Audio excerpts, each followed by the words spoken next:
उद्योग, व्यापार और बाजार से जुड़ी हर खबर व्यापार समय पर। मैं हूं आपके साथ अश्विन यत्री और वक्त हो चला है टॉप 10 न्यूज बुलेटिन का। तो चलिए बिना देरी करते हुए शुरू करते हैं खबरों का सिलसिला। 25 अगस्त को वित्त मंत्री करेंगी बैंकों के साथ बैठक।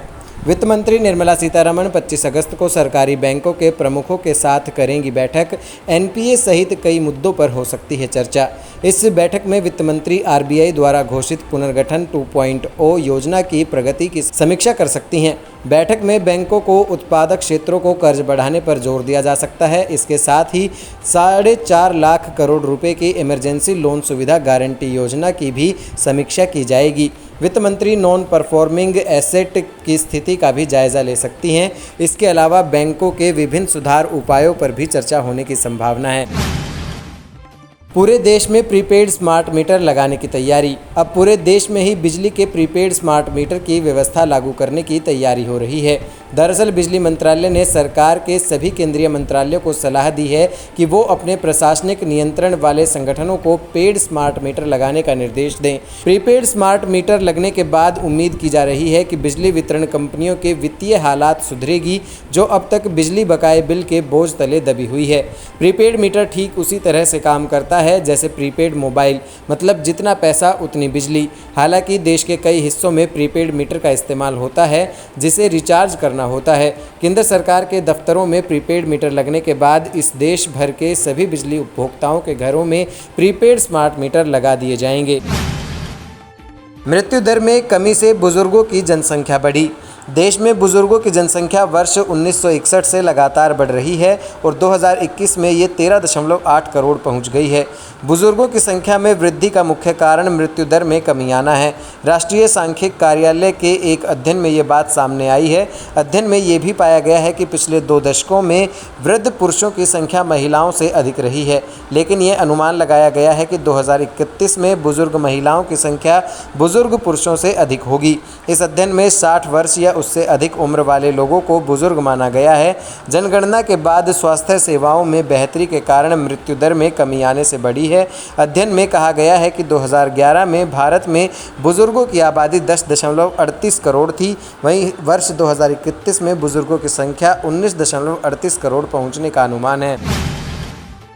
रक्षाबंधन को देखते हुए Indian railway catering and tourism corporation महिलाओं को एक तोहफा देने जा रहा है।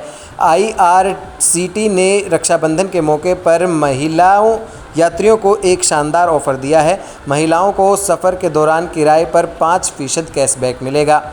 आईआरसीटी महिलाओं को ये ऑफ़र लखनऊ दिल्ली के साथ अहमदाबाद मुंबई रूट पर चलने वाली तेजस एक्सप्रेस में देगा। पीएम किसान सम्मान निधि योजना के तहत रजिस्टर्ड देश के 12.13 करोड़ से अधिक किसानों के लिए खुशखबरी है। मोदी सरकार बहुत जल्द उन्हें बड़ी सौगात देने जा रही है।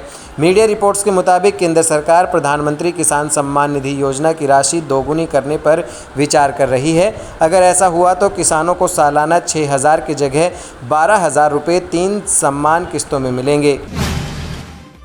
इस कारोबारी सप्ताह के पहले दिन बीसीई का 30 स्टॉक वाला सेंसेक्स 145.29 अंकों की तेज़ी के साथ 55,582.58 रिकॉर्ड स्तर पर बंद हुआ। वहीं एनएसई का निफ्टी भी 33.95 अंकों के फायदे के साथ नए शिखर 16,563 पर आज के दिन कारोबार की समाप्ति की। बीसीई का सेंसेक्स 55,437 अंक के रिकॉर्ड ऊंचाई पर बंद हुआ था और 256 अंकों की तेज़ी के साथ 16,516 अंक पर बंद हुआ था। सराफा बाजार सोने की कीमतों में आज भी इजाफा देखने को मिल रहा है। आज 24 कैरेट गोल्ड का हाजिर भाव 337 रुपये महंगा होकर 47,039 रुपये प्रति 10 ग्राम पर पहुंच गया है। वहीं चांदी में 435 रुपये किलो की गिरावट देखी जा रही है। एक्सपर्ट्स का मानना है कि अगले 1 साल में सोना 55,000 रुपये प्रति 10 ग्राम को पार कर जाएगा। त्योहारी मांग बढ़ने के कारण बीते सप्ताह दिल्ली तेल तिलहन बाजार में सरसों, मूंगफली, सीपीओ सहित लगभग सभी तेल तिलहनों के भाव में मजबूती रही। बीते सप्ताह मलेशिया एक्सचेंज में तेजी रहने की वजह से समीक्षाधीन सप्ताहांत में सीपीओ और पोमोलिन तेल कीमतों में सुधार आया। बाजार सूत्रों ने कहा कि किसानों को छोड़कर सहकारी संस्थाओं और व्यापारियों के पास सरसों का स्टॉक नहीं है। ऐसे में आगामी सर्दियों और त्योहारी मांग का इंतजाम करने के लिए सहकारी संस्था हाफेड और नाफेड को अभी से बाजार भाव पर सरसों की खरीदारी का भंडार बना लेना चाहिए। Xiaomi ने इस साल लॉन्च हुए Redmi Note 10 Pro और Redmi Note 10 Pro Max के base variant 6GB RAM plus 64GB internal storage को भारत में डिसकंटिन्यू कर दिया है। कंपनी की वेबसाइट से भी इन दोनों स्मार्टफोन के बेस वेरिएंट को हटा दिया गया है। Redmi Note 10 Pro का बेस वेरिएंट 15,999 रुपये का आता था। वहीं कंपनी ने Redmi Note 10 Pro Max के बेस वेरिएंट को 18,999 रुपये के प्राइस टैग के साथ लॉन्च किया था। कम कीमत, बेहतर माइलेज और अपने खास उपयोगिता के चलते स्कूटरों की डिमांड सबसे ज़्यादा रहती है। यदि आप भी कम खर्च में स्कूटर खरीदने की सोच रहे हैं तो ये आपके लिए बेहतर मौका है। यामाहा मोटर इंडिया इस अगस्त महीने में अपने स्कूटरों के विस्तृत रेंज पर बम्पर डिस्काउंट ऑफर दे रहा है, जिसमें यामाहा फसीनो और रे ZR का मॉडल शामिल है। उम्मीद करते हैं आपको हमारे बुलेटिन खासा पसंद आया होगा। अगर आपको ये वीडियो हमारी पसंद आई है तो लाइक कीजिए, ज़्यादा से ज़्यादा लोगों तक शेयर कीजिए और हमारे चैनल को सब्सक्राइब करना बिल्कुल ना भूलें। और अगर आप ये वीडियो हमारे फेसबुक पेज पर देख रहे हैं तो हमारे पेज को जरूर लाइक करें। हमसे जुड़े रहने के लिए हमारे YouTube चैनल को सब्सक्राइब करें और नई वीडियो की नोटिफिकेशन के लिए बेल आइकॉन को दबाएं। अगर आप ये वीडियो Facebook पर देख रहे हैं तो लाइक जरूर करें और ज्यादा से ज्यादा शेयर करें। धन्यवाद।